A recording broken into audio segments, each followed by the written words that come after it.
Welcome to Full Scope, a podcast designed to analyze the games that we love, headlines of music, and the movies we can't forget. I'm your host, Wellington Burns, and I'm joined by a special guest, Mr. Barrett Knox, one of the coolest guys I know. You say I'm a cool, but one of the coolest guys I know, a good friend of mine, a former coworker. Thanks for being on, man. Hey, I appreciate the invite.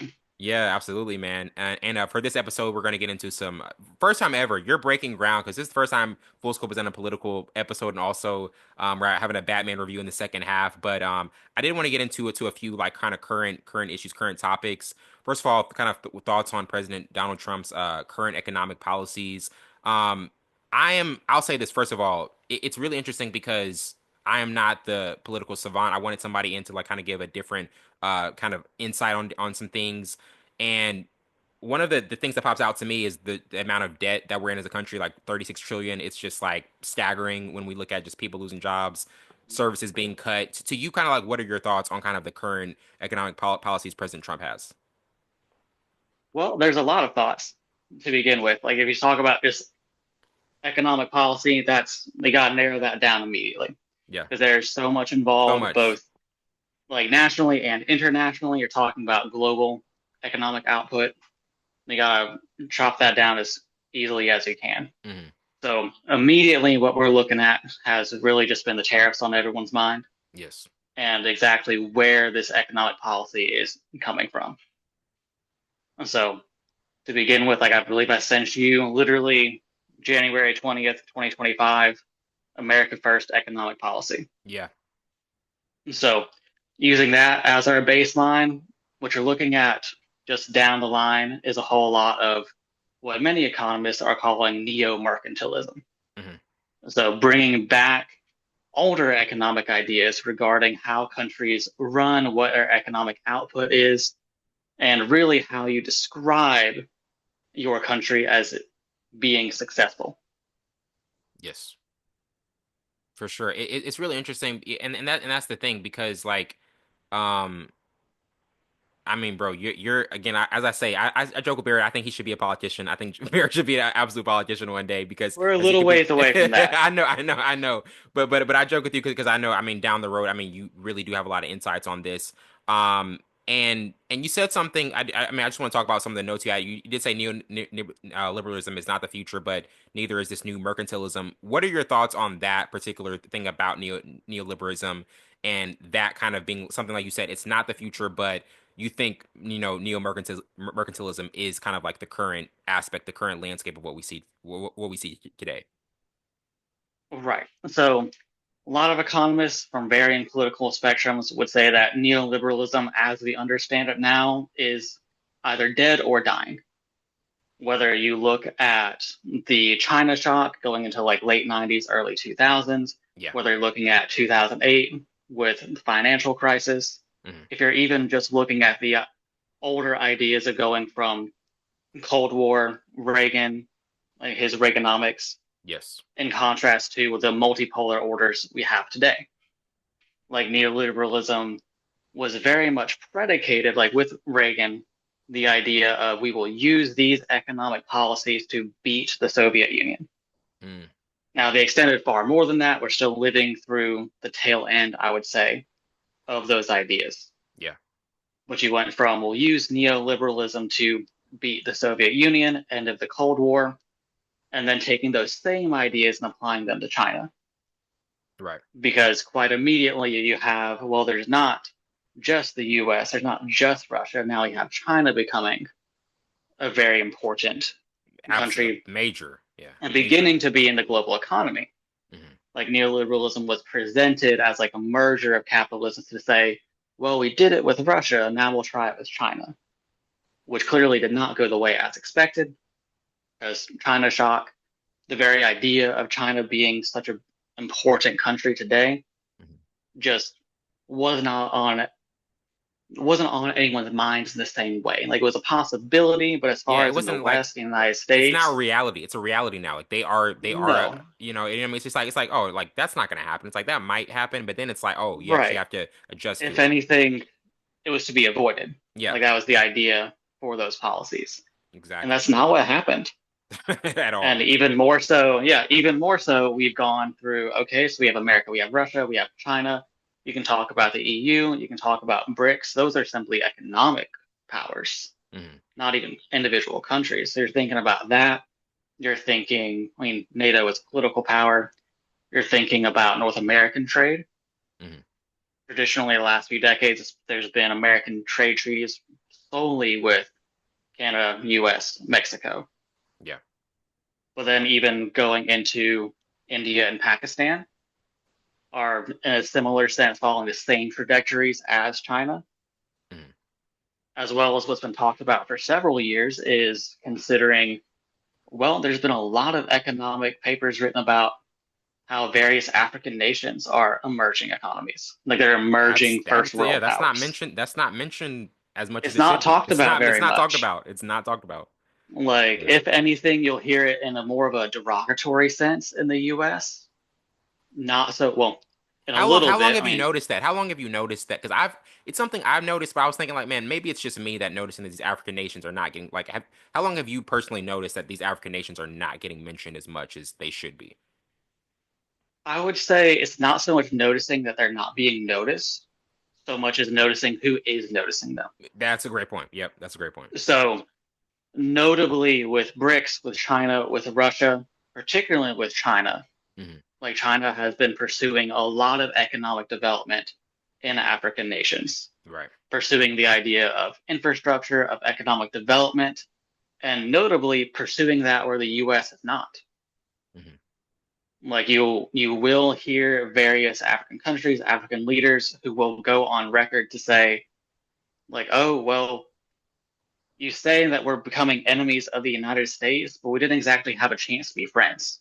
Yeah, there was not the opportunity wasn't even given to us. Like, Like, if you've just been somewhat derogatory towards us, if you've just been ignoring us, hmm. even just paying attention to, not necessarily paying attention a lot, because it happens quite frequently, but noticing where each president visits during his term, Yeah, you don't that's see African nations pop up very often.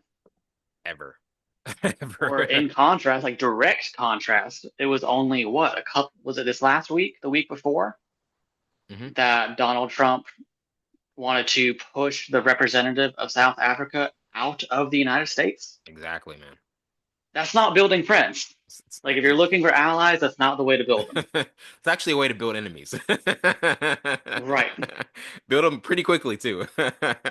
And our second topic I want to get to is obviously tariffs. That being something that Trump he warned the public that they may experience a period of transition. Um, and man, like you put up a great point again that the claim that he ran on was that he's going to reduce the cost of living on day one, and this is contradictory to what's going on now. Like, what are your thoughts on what he said he was going to do, and now like what we're actually seeing? Well, I think first we should really reckon with the fact that what he was saying wasn't true. It wasn't possible. It wasn't even possible. Yeah. The idea, because like you can check out like my socials. I will absolutely hold Donald Trump to his claim of we're going to do this day one, we're going to get it done, Hmm. because that's a lie that he did not live up to. But it wasn't even possible. Even when talking about like, oh, we're going to bring the cost of eggs down. That's really not so much about manufacturing. It's not so much about labor, so much as bird flu. Hmm. Like, there are policies to get that down. There's policies to bring that back into check, but that's time. Hmm. Like, it's more time than money when you think about it in that sense. Yeah. So I would argue that was never realistic. It was a great thing to run on. We should absolutely hold him accountable to it, but really, it was never going to happen. Hmm. Yeah. So Definitely. adjacent to that, if it was never going to happen, what are we seeing instead? Which is immediately seeing tariffs used as a both a political weapon and also in that neo-mercantilist sense of, well, we're going to bring American manufacturing back. We're Hmm. going to increase prices, supposedly in the short term, to Yes. bring these industries back. And both by increasing American labor, increasing wages, those higher costs won't last for very long. Either those costs will decrease or American workers will make more money and you won't notice it for a while. True. Very true. Obviously Joe Biden, as you mentioned, passed the American Rescue Plan, and it's just so fascinating because like you said you put up a great point. Remember, 2022, 2023 recession wasn't a real possibility, but it didn't happen. And then long success stories just aren't as marketable. Like how do you feel about like what's your main point when you say kind of success stories just aren't as marketable over the years when we've seen like the US just really teetering, we're not completely out, but we're teetering to like Right, very like right. strong recessions. So I would say that's really because demonstrated through multiple different elections, through political analysis, Americans in general seem to have a relatively short political memory. That's a great Like point. a lot, I mean, if you even just notice like actionable items, not even so much as, okay, well, we'll go through papers to prove this. No, just pay attention to what your elected officials, people who are running for office, what do they talk about the most? Typically, it's within the last 6 to 12 months, Yeah. thereabouts. Yeah. Even the idea of, well, like Steve Biden was running the country, and so I'm like, well, that was roughly a year or two prior to Donald Trump really Hmm. running for president again. Yeah. So keeping that in the minds of Americans, just I would say it isn't realistic. That can change, but for now it's unrealistic. Exactly. Yeah. Which is also why I think it was a shortcoming for Kamala Harris Yeah, not yeah. I laying wanted down those Biden wins. Yeah, I wanted to ask that because obviously we had the election last November, and she has to take over for Biden on a kind of a short term, really like kind of like you're. It's kind of like in Right, sports. In sports, right. when you have a starting quarterback get injured, and then the backup quarterback has to come in and be like, okay, like I don't really know the system, but like let me like fill in and like help this team get to the next level. Like, what did you think about the uphill climb she had to do in those months to kind of try to beat Trump when Trump was obviously the more popular guy? I would say she immediately had a choice between either running as a continuation of Joe Biden, who was himself a continuation of Obama, so was Hillary Clinton, Right. or immediately trying to distinguish herself as a separate politician. Mm, If Trump was allegedly, and then Joe Biden allegedly, the end of our current political order, mm, then she could have had the chance to say this is really New Deal 2.0. This is really a new brand of Democrat right. politics. Absolutely. Which once she got down to it, like reading some of her policies and such, you can see, no, this is remarkably progressive. Mm, Like choosing Tim Walz for his very working class progressive wins, like down the line, really mm, was an immediate signal, especially towards young progressive voters. yeah. Because keeping in mind it was those young progressive voters who arguably won Joe Biden. That they did. They did. I mean, that's what it was more than Yeah. anything else. That was the coalition he needed to get, and he got it. Mm. Oh yeah. And that Absolutely didn't nailed so it. much pan out for Kamala Harris. Yeah, for sure. And again, this is a topic I really want to talk about because I see it everywhere I go. This guy will not escape. This car will not escape. The Tesla, obviously Elon Musk, he just his rise to power, which I mean, I talked to my brother about it. I'm like, can you explain to me how this guy just has direct access to the president like just so quickly? I mean, obviously he's a very knowledgeable guy, but you know, getting to one of your observations, you said, he spent over 290 million to elect Trump. Trump endorsed representatives. Um, it's one of those things where you put your money where your mouth is. The president's gonna be like, oh, I like you, like Frank Sinatra and John F. Kennedy, like, oh, Right. I like you, I like you, like you're keeping my pockets full. I like what you're doing. Like, what do you think about his ascension? And obviously Tesla, that being just such a big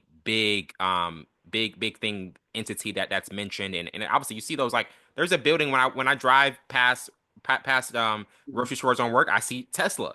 I just see like I just see Tesla, Right. like it's just like Right. it's everywhere, you can't escape it. Like what have kind of been your thoughts on that? Well, I would say immediately we're going to tie that more to political power than economic power. Because as far as many of Elon Musk's business, it's been widely reported that more of those have come from him, like allegedly buying these businesses than his own ideas, Right. which I would then immediately throw into. what was the most recent like big thing he did? Like not Cybertruck, not Tesla. He bought Twitter. X. Twitter, arguably, what, Donald Trump's favorite social He media, loves it. He loves favorite it. media in general. Hey, listeners, you see how that collides what Trump likes and what Just immediately happening. Yeah. So you see that collide going on, and then he claimed it was going to be a bastion of free speech, so a new public square. Didn't take long for that to quite clearly become more of a right-leaning square, Mhm. Yeah. and using that to push his own political ideas, pushing endorsements for Donald Trump, and arguably trying to bring certain ideas into the mainstream, Yes. including his own ideas of Doge. Like that didn't just come out of a vacuum, or if you want to Yeah. claim that That it was did, that just wasn't he bought the happenstance. vacuum. That just wasn't happenstance that Right. happened. Yeah, for sure. So it's that immediate correlation of political power having just the money, the capital to do so. Yeah. Yeah. I mean that the capital is so big. It's just like Mhm. listeners, you when you have that capital, like that is just that's everything for certain people, certain endorsements that happen. It's just like when you have that, you really Mhm. have the president's ear. Um another thing, a point I wanted to get to in topic was, obviously news of artificial general intelligence arriving in a couple of years, and obviously in the middle of Trump's term. Uh, Mhm. this you, another point I wanted to get to that you mentioned was that AI, it's caused so many changes, so many different things. You said that it caused a number of loopholes and crimes to go unaddressed, and these cases increase responsibility falls to state and local governments. That's another thing I want to mention. Like there are AI crimes that happen all the time, and they're rampant now. They're becoming rampant, and then in Mhm. 2 years, in the smack dab in the middle of President Trump's term, that's gonna even be a bigger. It's gonna be a bigger type of It is. wormhole It is. that's gonna get mentioned. Like what are kind of being your general takes on that? Well, I would say even when we talk about these being AI crimes, immediate thought is, can you define these as crimes? Not because they aren't bad, Right, right. Yeah. but if we're defining them as crimes, that means there's legal action, there's legal punishment. We have rules and laws to address these things. Yes. And the issue is that this has happened so fast and become so widespread that in many cases you can't even call these crimes because there's no means to do so. At all. Like it's At just all. happening so fast That's what I'm saying. that The we pace infrastructure of it, can't keep up. yeah, the pace of it is so fast. It's so quick. So, notably, during Donald Trump's first administration, Donald Trump published the first executive order, even just executive action in general, Hmm. regarding AI. That was back in 2019. Relatively bare bones at the time, but it was something, and notably not Yeah. from Congress. So that's another point. It's another interesting point. So Biden went ahead and pushed some more ideas, more regulation back in 2022 off my Uh-huh. head. And I would say it's important to note because that came from AI companies, like important individuals like CEOs such as Sam Altman Hmm. actually addressed Congress, like tried to address Biden directly to say, we think we might actually be going too fast and breaking things too much. Would Hmm. you like to step in and try to rein some of this in? That doesn't happen very often in No, like no, American capitalist business no. for a big company, multiple big companies, an emerging industry Hmm. to say, actually, we want government regulation. That's big. That's That's a big deal. very That's a unlikely. big deal. Yeah. It's a very big deal. Yeah, absolutely. So we went from that, the beginnings of some AI guardrails, to now in 2025. It was only a couple weeks ago. Donald Trump seems to have rolled some of that back, repealed the previous executive order. Hmm. And again, in that neo-mercantilist sense of there's winners and losers, but there's only one winner, and everyone else is a loser. Hence America first. Yeah. Like you read those two executive orders because they were back to back. And the tone, like the ideas are, we're going to keep pushing this forward because America first, we want to win. Oh yeah. The American way, the American dream, two car house. I mean, two cars, picket fence, Mhm. all that. A last topic I want to get to before we get to break in our Batman review. The the JFK files, obviously, they're just being released now, and you have a very strong take on it. You put that you think he's keeping his promise to far right voters, gave him back the presidency, and there's not, like you said, there's also not a lot to release. But what are just been your takes on the craziness? Because I have done so many studies, and I've just given up on trying to figure out everything that happened with the JFK files. Because I'm like, I just don't believe Lee Harvey Oswald was the only guy involved in this assassination. There's just so much, there's so many connections JFK had with the mob and Rush. I just don't believe that was the only guy involved in this. I Like mean, big what? political family, a lot of That's enemies what to I'm make. saying. A lot of people were Yep. like, hey, like that press, like with him and Nixon, it was this close. And some people believe Oh that yeah, his yeah. dad bought the elections. Oh, I'm gonna buy it for you. I got it for you. Like Hmm. they that's what's really thought. I mean, there's so many we can go in some there's so many conspiracy theories with the JFK with the Kennedy family. But what are kind of been your thoughts on the files being released now? So the files being released, like I would say in a sense, are like a red herring towards far right voters, like keeping promises of those like right wing conspiracies going. Mm, But I wouldn't put a lot of stock into it. It's an issue, but it's not one of the most important. Notably, it was RFK who allegedly spoke to Donald Trump to try to release this last batch. yeah, Keeping in mind, it's not that this came out of nowhere. Again, American politics don't come from a vacuum. never, never. Like the JFK files have been released over several decades, I believe most notably in the 90s. Hmm. Like Donald Trump released a bunch of files during his first administration, still largely redacted. Hmm. Like Joe Biden released some as well, a bit less redacted, but still a lot of issues as far as historians were concerned. And the important thing is that this time around, essentially, this is the last batch of documents, and they are largely unredacted. Hmm. From different reports I've seen, there's a lot less interest in what did they actually say about the JFK assassination, and a lot more about what the CIA and the FBI were doing behind the scenes. I mean, that's what I would love to know. That's honestly what I would love to know is what the FBI was doing. But that's all I really want to see is just what those two entities were doing behind the scenes. Everything else doesn't matter to me. I just want to know what those two entities were doing behind the scenes because that's Right. yeah. But it's also not just in a storytelling sense. Like these are the ideas that really like get in the news, like you'll hear on NPR. Like Hmm. obviously we're here Yeah. talking about it for a myriad of reasons that we're not even touching on. Yeah. I mean, like I said, listeners, there's some we could. I still want to know about, you know, why Lee Harvey Oswald. I mean, was it Jack Ruby who killed Lee Harvey Oswald? Wasn't it? I think it was the day Off my after. head. Yeah, I was thinking because I mean, look, uh, Barrett knows history class. I had a graduate Ah, the minor in history, so all these history facts just I like people don't understand. Like I was horrible in math, but I can name dates off the top of my head because I just have that crazy photographic memory. But I believe it was Jack Harvey who killed Lee Harvey Oswald. There's so many things, so many rabbit holes we could go in.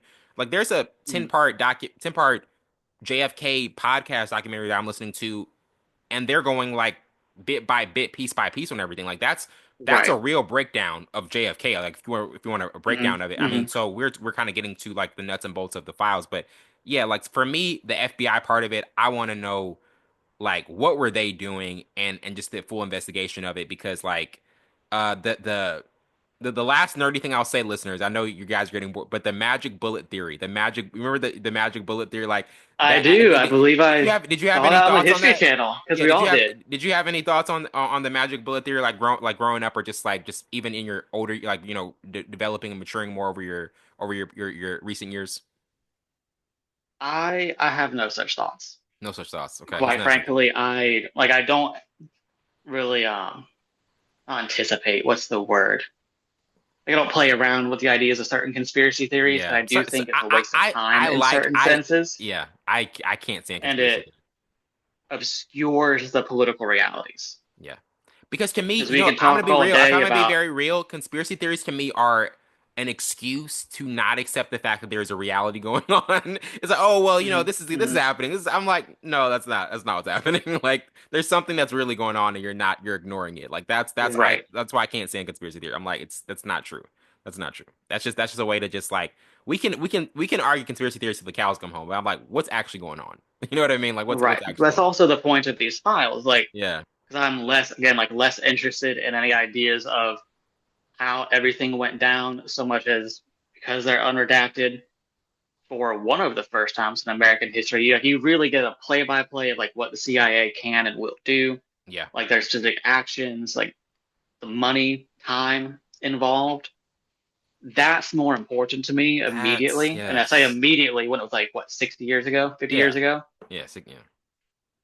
Like that's what Insane. you immediately think of in regards to political power. Yeah, Because that's my thing. regardless of how you take it, JFK is dead and he's not getting much deader. Yeah, But if I you can just think through like how these government agencies are able to do what they do and to have that play by play, that doesn't exist in many other sources. mhm. That's important. Yeah, man. That's you make a great point. He's dead. He's dead, and there's nothing more we can do. But and it's fascinating to talk about. At some point, it's like, hey, like what's this? Trump is strategic. I feel like this is a cover up for what he's currently doing. Oh, let's get them talking about the JFK Just a files. little win, you Just a know. little win. Hey, like throw these breadcrumbs for the far right. They're gonna eat this up and love this. But before we go to break in our Batman review, is there anything else, Barrett? I know you're very opinionated. Got anything else you want to talk about? Anything else standing out to you? Anything listeners should think about for the future?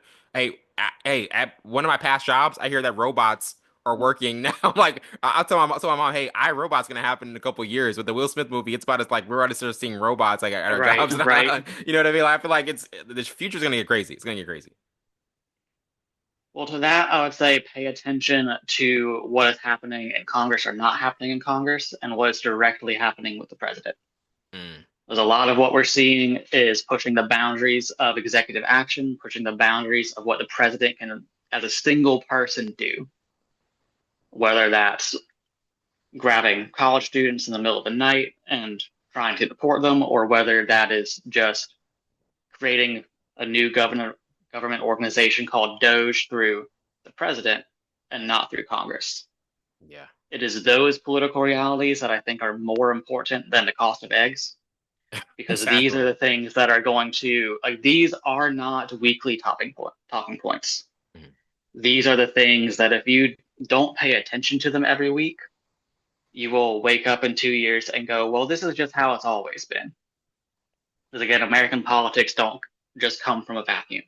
no, that's hey. Like you I'm just gonna tell you gotta what. pay attention to it all.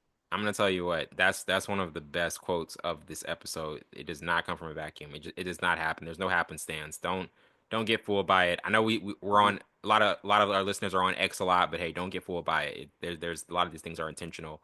We're gonna take a quick break and we'll be right back with our review of the Batman.